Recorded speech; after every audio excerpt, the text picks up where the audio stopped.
Good morning. Live from the boat show again. Now we are in the middle. It's Wednesday. So from now on, it's basically like climbing a mountain. And then you think when you're on top, down is easy, but down is actually even harder. We have a few things for today that are, I would say, a little bit out of the line, special. We have at 11:15, look at that, scientific image making with the guys from Submaris. If you look at the picture, you can see what kind of tools they use. And they will talk about how they use image making for scientific purpose and how to reveal the small things in the muddy waters of the North Sea and the Baltic Sea.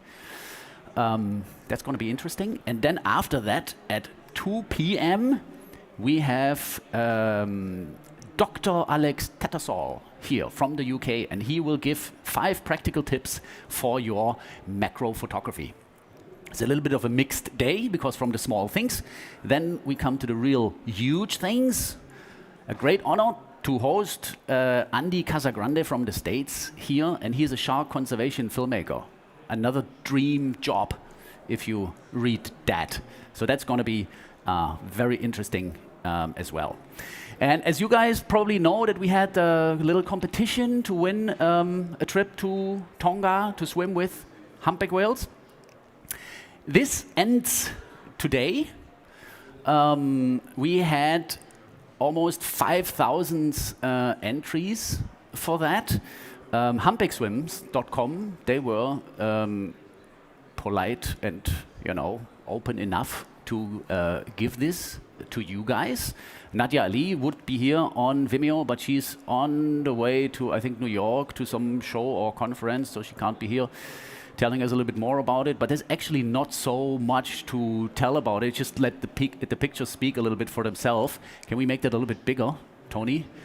Yeah, it is. I think it's like a 1-week trip to swim with humpback whales in Tonga. And the good thing here is that it's not a guarantee that you have amazing encounters every day, all the time. But if you stay there for the week, you will definitely have an amazing experience with humpback whales. The good thing there is that the humpbacks are stationary. They often have their kids with them, and they're very interactive. So this is an experience of a lifetime. And I mean, look at this. This is insane. And now, who is the winner? Tony, stay like that. Stay big. Stay big. Because the winner is randomly chosen actually by a software machine so that nobody can complain. The winner is Anne Schweiger. Anne, congratulations. Get in touch with us, and we're gonna connect you with Nadia from humpbackswims.com, and you will be able to go there. Great. Are we jealous? Yes, we're very jealous. We are very jealous. Okay, but we're also going to be there this year, later. So, okay. Talking about yesterday, Naomi, what was your favorite thing yesterday on stage? I had 2 favorites. The Mornay from South Africa, with his knowledge about the great white sharks. That was very interesting to me, being Australian. Lots of great whites where we are. And should I do show his painting now? Yeah, we also do the daily artwork update at the same time. My 2 favorites I also did artwork of. So that's him there with the great whites. Nice. He's only little. You've been doing this yesterday? Yes, this is yesterday. That's crazy. Good. I mean, look at all the details there. All hand painted. What kind of paint do you use there? Is it like pencils or brushes or? It's actually acrylic marker pens called Poshka pens, which I find very easy to travel with. I used to travel with small tins of paint and things, and they just always exploded in my bag. So I recommend traveling with Poshka markers if you want to paint. Okay, super nice. We're going to hang all of those on the wall, so if you happen to come by, you can see them. We're also going to show everything later when we have all the artworks. And what are you working on right now? This is my other favorite from yesterday. That's Andre. He was talking about the cenotes yesterday, which is where I lived for quite a long time, and I know those caves and cenotes so well, and he did such a beautiful job of capturing them. So it was very nostalgic to see his films. And this is actually the portrait that I did from the trip in Komodo. That was the beautiful Samambaya liveaboard there. And He was Nice. making, wonderful images. You can see the fish in front of his eyes. That's what I was imagining he was seeing the whole trip. Cool. You're gonna color that, or are we gonna keep it like this? Haven't decided yet. Haven't decided. Okay, if you guys haven't seen it and don't know what we're talking about, check out the live stream from yesterday, 3:30. Andre Musgrove. There was a premiere. This new film about the cenotes and free diving. Steph and Sabine free diving. Well, to see it. And you, Vanessa, what did you like best yesterday? Favorite from yesterday? Yeah. Definitely Tim Ho. Oh, That so we was- have all the 3 sessions our Yeah. favorite. Why? Why? Because he just blew my mind with like what tools or what simple tools you can use to achieve like great macro shots.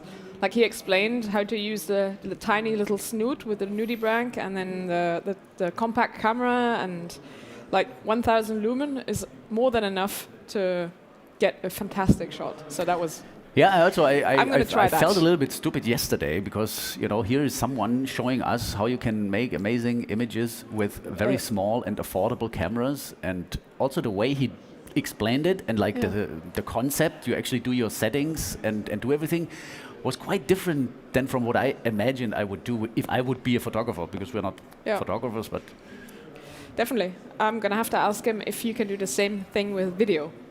yeah. That's a good question. that I'm would going be to try super that cool. out when Yeah. I have to catch him somewhere.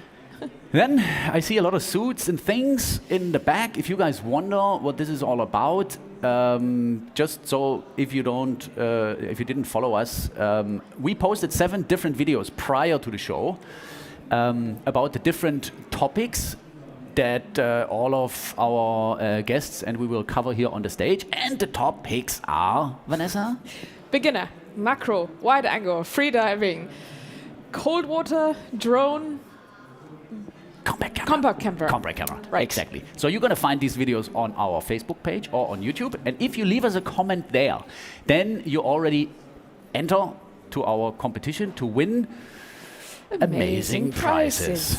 Right? Okay. And for the cold water video, we have an amazing giveaway Yeah. from the company Kallweit. Is a German company. It's a German company. It's like they've been existing since about 20 years now, or maybe more than 20 years. And they're just close to Stuttgart, Karlsruhe, in the middle. And they make custom dry suits. That's sort of their Steckenpferd. What's the English word for Steckenpferd? The unique selling point. Yeah, exactly. The USP from the advertising industry. Yeah, so you can buy the dry suits like from they have standard dry suits that you can buy, which are cheaper, and then you can like customize every little part of it. So like every piece of color, every piece of dry suit you can change in the color that you want. So you just have to talk to them, and they will sort of just make the dry suit like you want it. Is that a standard procedure with them that they custom make it, or you can just buy it also? You can buy those like they are. That's like the standard models. And then if you want to have it customized, then of course it's a bit more expensive, but you can customize it the way you want it. You can have your logos added. You can do whatever you want. So that's like really the expertise is to really hand make these dry suits. And they also measure you out completely, so it's custom fit and everything. And what are we able to give away? We're giving away, so you can choose. This is the extreme version, so the like professional tech version, and that's the recreational diver, sports diver version. So Why would I not like automatically choose the more expensive one if I would win? The more expensive one is more heavier. Because the material is stronger. So the standard version comes with octolaminat, which is the material, the black material. And then the lighter material is a very strong material. It's called Kevlar. And so it's really robust. So for like cave divers or for like wreck divers or commercial divers, that's one that you should choose. But it's heavier. And the zip inside, the plastic zip, inside is a metal zip. And in that version, there's a plastic zip. How come? I can sort of like customize them how I need them, and yeah, they're close friends. So you choose either one of those models, and So then you can choose one of the two. And the good thing about that one is it's very light. So for traveling, if you go to the Red Sea, for example, you can like pack it up, and it's a small package like that, and it's around 2 kilos. That one is like double. Why do you need dry suit in the Red Sea? Well, if you go in winter time and you get cold like I do, then it's actually pretty nice to stay if you're on a rebreather or if you're doing like really deep dives. Yeah. It's Good point. very nice to have like a dry suit. Okay, that's a good point. So you can choose one of the two. They're custom fit, so you give your measures, or you go to Kallweit if you're from Germany, or if you're here at the boat show, you can go to the booth. And they're giving away also an undersuit, custom made to measure. They look really nice. They almost look like a race driving suit. Yeah, they're really cool, and they're super warm inside. It's like a ski suit, and it's really comfy. And I went diving in a mine at 4 degrees water temperature, and I could easily stay 45 minutes. My hands were cold, but I was pretty warm, which is unusual. So for me, it's really cool. Why didn't you put on the suits to make the demonstration like you did it in the video? Because it's very warm, and I would have had to cut the latex neck thing. Otherwise, I would have been you have to sitting adjust it. after I adjusted, and I didn't want to mess with the giveaways. I see. Okay. So cool. if someone has a thinner neck than I do, then they may not fit into it. So, I see. Yeah. Very nice of you. Yeah. Very nice of you. Okay, cool, great. Yeah. How about, is there anything coming with it, or what do I need to make the whole thing complete? I probably need gloves. Yeah, you can either use dry gloves. So it's a system you can buy. You can just attach it. It's very easy. So it's a clip-on, and then you can just take on and take off the dry gloves. And under it, you would wear like 3mm neoprene gloves to keep your hands warm. Then you need boots. They have like these gator boots that are super comfortable and super warm. And then a hood, and of course fins. Yeah. Like heavy fins. And then you're good to go. Yeah, Okay, and great. that's it. And then you're ready to go. Amazing giveaway. So guys, it's still open. You can still win it. Yep. Just leave us a question on the video about cold water diving. And it would help if it would be a question that was not asked before. It's not necessary. You can also just ask something. But if you scroll down and see all the questions that already been asked, those going to be answered as well. So if you really want to know something, then, check out these questions. And leave us a comment, and then you can take part. In February, we're going to announce the winners. We're not really sure how we do that. We thought we might go to Y40 and make another, like a lucky draw. Fluorescent bubble underwater lucky draw kind of thing, and we're not sure. The problem is that we have so many questions, and there's still so many more questions coming that we really have to figure out a nice event, how we actually pick the winners randomly. Yes, okay. Good, so let's answer a few questions in the morning. What kind of questions are we answering today? Well, there's a few mixed questions, and then I have another few cold water questions. Okay, so let's see. Jenny is asking, when dry suit diving with a camera setup, what is your top tip for buoyancy? I can't answer the question because I never really dove with a dry suit, but you did. The top tip would be to have your buoyancy in place before you take a camera. So like if you change from wetsuit diving to dry suit diving, it's like totally different because you have air in your dry suit and you have to manage the air in the dry suit that you don't shoot up with your legs first. So getting your buoyancy set and doing a lot of training without a camera setup first is what I would definitely recommend to do. So become a really good dry suit diver before you actually take the camera. Otherwise, you're going to be like putting air in and taking air out and putting air in and taking air out, and then you go up and down the whole time. So it's really helpful to have that in place before taking the camera. But for the camera setup, nothing changes. It's the same. You can use the same setup as in warm water. So there's no difference. Okay. Neptune crew and Peter Stankiewicz asking, what's the best dry suit system for cold water diving? Tree lamp or neoprene dry suits? That's a personal preference. Some people tend to go to neoprene dry suits.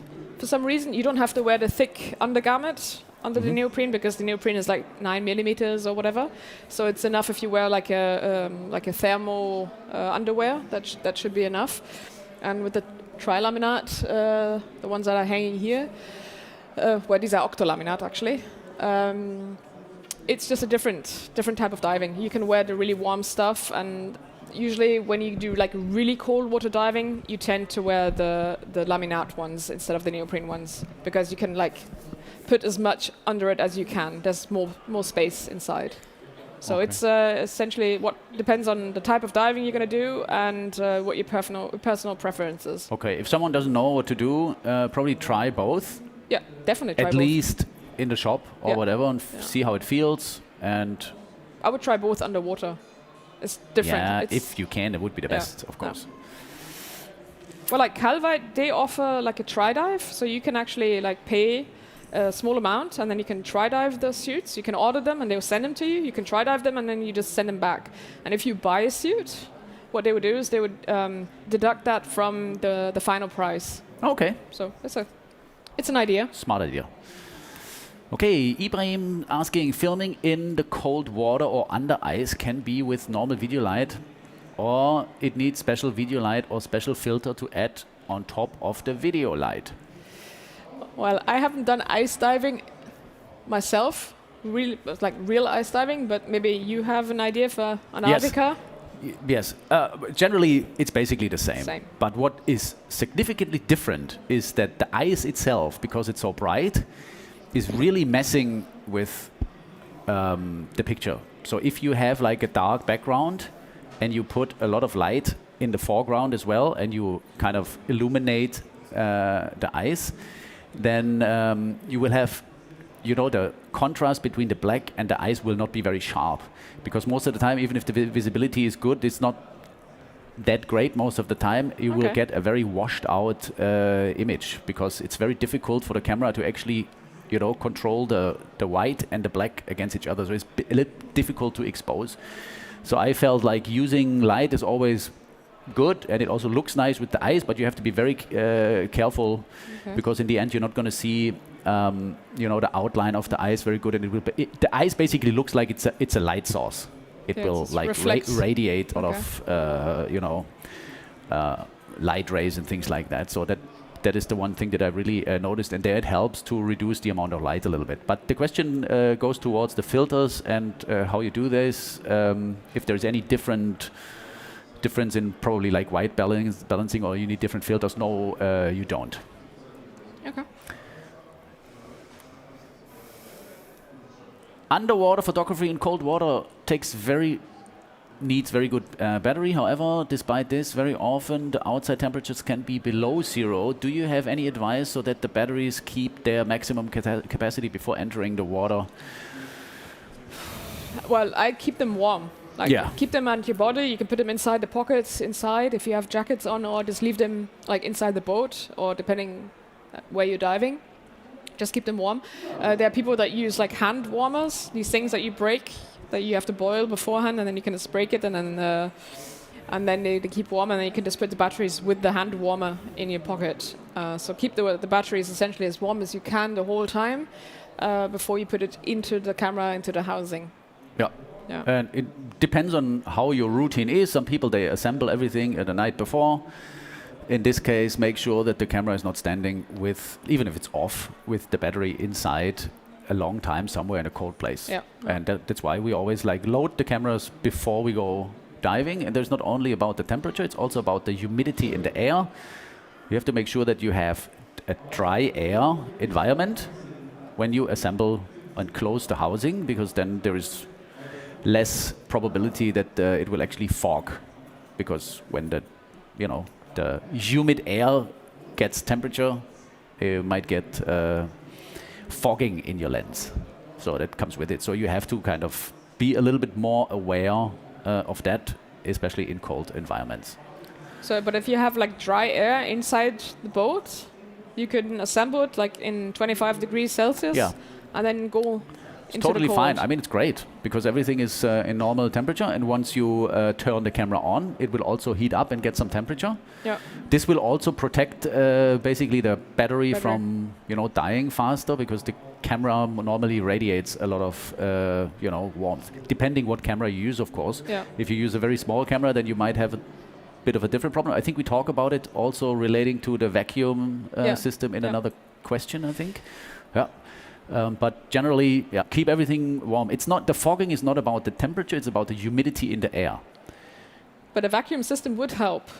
The vacuum system. If you would have humid air for some reason, and you want to go into the cold. Yeah, it's a very smart thought, but it actually doesn't work.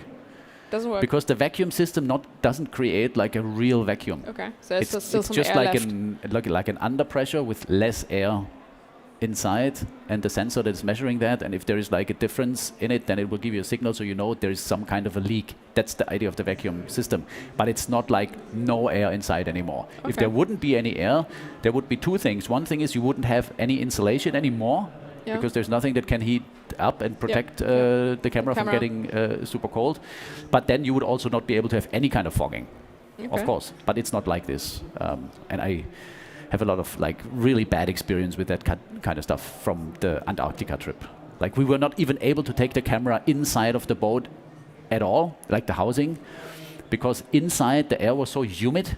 You know, it's a small sailboat and you sit inside, you have a little heater going there and stuff like that, and everything is nice. But when you go with something cold like a camera or even your jacket from the outside to the inside, after 2 minutes you're completely wet, you know, because then so you assembled the camera outside? Outside, yes. The camera was outside. The camera was actually brought inside to do some settings and, you know, unload the memory card. But the housing itself and everything else was outside. Of course, batteries inside as well. Yeah. But imagine how it is. Now you get up in the morning and the first thing you have to do is actually not too long before the dive, you would have to assemble the camera outside.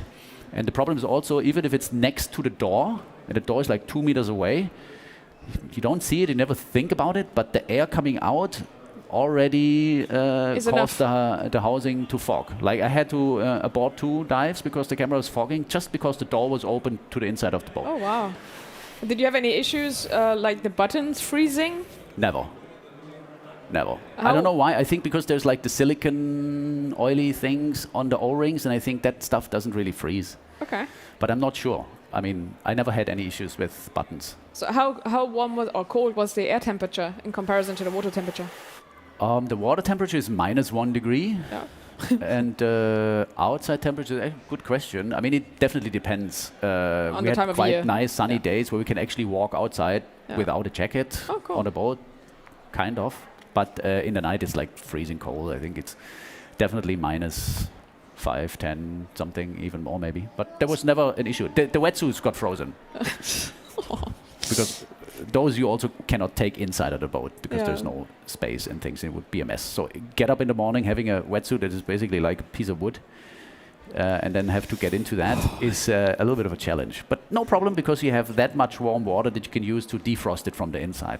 So yeah, this is a completely different story and not as bad as it sounds. Okay. It's incredible. And between the dives, did you leave the camera in the water or did you take it out of the water? Yeah, I mean, we take it out of the water. You took it out of the water. It's a bit challenging because I'm very picky with my housing normally. I usually like always maintain it very well, especially the front part of the lens, to make sure there's no water spots. And Edward from Nauticam is always very happy when he sees the house. He's like, it's always in a good condition. And after the Antarctica trip, it was just totally ruined, in my opinion, because we were not able, you know, there was not even enough fresh water to clean it, to have a shower. So there is no fresh water to basically like clean your housing. So how did you clean the dome?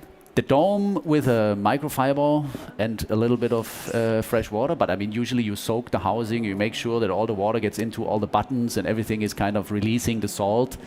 We couldn't do that, but it's not a problem. Like I didn't have to service the housing afterwards. It's okay, you can do that. It just doesn't feel good, and it leaves a lot of salt and water spots on the housing. On the housing, yeah. And that's just like a bad feeling to see. Yeah, but it's actually... Plus you cannot get rid of it. Yeah, it's not a problem. No, everything was outside the whole time, and we never had any problems with any buttons or anything. There was one question that we got asked a lot, and that was, what gloves did you wear to prevent your hands from freezing? Well, it's a very interesting progress that we made, because I remember everybody brought, you know, a lot of gloves and different kinds of gloves, and the ones that were working the best in the end were actually, I think, 3 or 5 millimeter gloves, there were not even dry suit gloves or anything. Was it the But three it's finger? a three finger, because the one thing is you have a little bit of air inside, And it warms up. which warms up a little bit. Okay. That's really cool. And if the fingers can be together, they warm each other. Yeah. You know, if you have like one pocket for each finger Yes. separately, then you know it kind of freezes more easy. That's one thing. And the thing is that because they're not so thick, you can actually operate all the buttons much easier. Okay. So those ones were the best. So you but can operate all the buttons. Also, Yes. just having like. Yes, I mean usually it's like you grab your handle Yeah. and then you have the thumb and Okay. what is it, the index finger Okay. to do things, and you kind of still have that. Okay. So that's actually not a problem. But what's interesting about that is that freezing is not so. I mean, of course, the hands and the feet are the crucial part, definitely. But it is amazing that like you have these kind of gloves that you think are the best and work the best, and one day you go in the water and after 3 minutes you cannot do it anymore. And Okay. another day you can spend 2.5 hours. It's like the physical condition. No, I think it's the mind. Okay. It's like if you are excited about something and You if don't you care. are actually in a good mood, and I mean food and sleep helps Yeah, to get sure. you in this kind of state, then it's amazing what you can actually do. Like, you know, you look at the dive computer, we've been diving for 2.5 hours in -1 degree of water, and you actually feel comfy just because there's a leopard seal entertaining you. In the wetsuit. Yeah, by in a the way. wetsuit. In a wetsuit. It's not much colder. It's actually, I don't think it's colder than a dry suit. Yeah. If it fits well, if it's thick enough. But it's a special freediving suit. In this case, it's a open cell freediving Okay. suit Yeah. that fits well. There's a little bit of a pain in the morning to get in, but once you're in, it's actually very comfy. And Okay. if it fits well and no water gets in, then I don't think it's actually a difference. I tried the dry suit because I thought, that's cool, you know, you can be more comfy and everything. But once you're in the water, and you actually like, because we're not really diving and we're not controlling the buoyancy with it, we were trying to get all the air out of the dry suit so that we can actually sink a little bit and film underwater. Otherwise, you float. Yeah. You know, and if you do that, then the insulation and the air inside is basically gone. Yeah. And you can really feel the cold like pushing against it, and everything that is in between is just like basically the pyjama that you have, the socks that you have, and the thin layer on top. And that compared to a normal wetsuit is actually not better. I mean, you know. But once you're on the boat, you can feel air inside. You look like a Michelin man, and you have like the air everywhere, and then it's easier to warm up again, of course, because then the air gets warm and keeps you from getting too cold. Yeah. Good. Okay, next one. What kind of light and filter do you recommend for lake diving? For example, Hemmoor or lakes with even poorer visibility. What kind of lights and filters in poor visibilities in lakes, I think? Well, if there's poor visibility, then maybe I would even not use a filter, because you're going to block even more light, and if you have poor visibility, then usually your lights are going to be the only light source. Like if you go, for example, Hemmoor, it's a very deep lake, and if you dive very deep, then you're going to use your lights as the main light source, which means you set your white balance to the Kelvin value of your lights, and then you're good to go. So you don't need a filter. If you're doing like standard normal lake diving, then of course you can use any magenta filter or like the Kelvin spectrum filters for green water. You can even use the red filter, the red spectrum filter from Kelvin, the -2. It's usable for green and blue water, he told me, Didn't know which is that. a cool thing. Okay. And then you can use the ambient light filters for green water. So they turn like the light into the greenish ambient light, so you can do a proper white balance. But if it's like really bad visibility or you're diving really deep in lakes, then I would not use any filters. Okay. Good. Last question for today. Do you have any tips or tricks for getting smooth moving shots in a dry suit, especially when depth changes might be involved? For example, a dolly forward shot that starts deeper and ends shallower. Any suggestions around using DPVs for stabilizing video? Okay, DPVs are like scooters or are scooters. I haven't used them yet, so I don't know if you've got experience with the C-Bob. Yeah. So I guess, of course, you can use them, and they're going to stabilize your footage for sure. Otherwise, with the dry suit, you have the heavy fins. So you cannot do these nice free diving kicks. You have to do like the technical kicks. So getting a dolly shot with a dry suit, it's really hard. So what I would do is I would swim like really fast, and then I would just drift, and then just keep the camera steady as you can. And when you move slowly upwards towards the surface, then of course exhale, so you don't shoot to the top. Is that enough compared to the air capacity of the dry suit? Can you actually do a lot with your breath? You can do a lot, really a lot. If you don't change like 5 meters depth in one go, then you can actually use your breath to control everything. And then depending on the dry suit and depending how you customize it, you can have the ventile? Release valve? The valve, right. You can choose to have the valves on either side of your arm, or even on your... You can have multiple valves. So when you're going up, slowly you can sort of like lift your arm, tilt yourself a bit, and try to keep the camera steady, and then the air would go out. So doing that and exhaling at the same time, you can actually slowly move up. Very smart. But it's training. You really do a lot of training to get into that. Okay, so the valve is open all the time. Yeah, you can twist it. Yeah, before you do the shot, you twist it. Yeah. But you make sure the arm is not up, and then while you film, you basically hold the arm up and do it.